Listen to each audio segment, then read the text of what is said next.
If everything we design only was a square or rectangular shape, we will never need to use splines. In the electrical world, the path of electrical wiring and harnessing can take many forms, including lines and splines. In SOLIDWORKS Electrical 2021, we enhanced route harness functionality to now support the use of both splines and lines to create route paths. We created routing path using both splines and lines for the harness that connects the transducer to go under already routed cables and follow along the wall. Let's adjust several of the arcs and curves to obtain a smoother path. In the 3D Electrical tab of the Command Manager, choosing Route Harness opens Routing Harness, where you will find new options to the route with splines.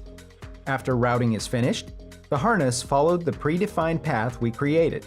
To finish up this harness and reduce waste of material from cutting 3 conductors shorter than the longest wire, we will add the splice to the wire so all conductors in the harness are cut to equal length.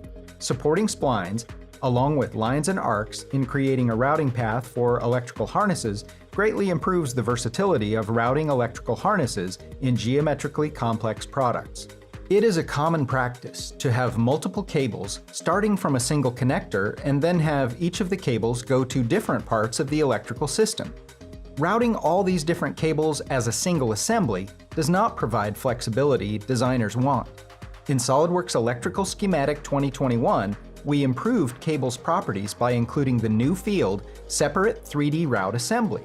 The same parameter can also be controlled in SOLIDWORKS Route Cable command to provide maximum flexibility to users on how and where they want to initiate this new parameter.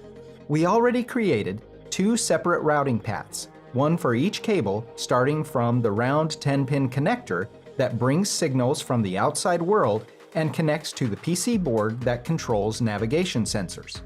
We will choose to route these 2 cables at once and as separate assemblies. This new Separate Routing Assemblies of Cables allows designers to create more complex and more feature-rich functionality by bridging the needs of mechanical, electrical, and electronics disciplines.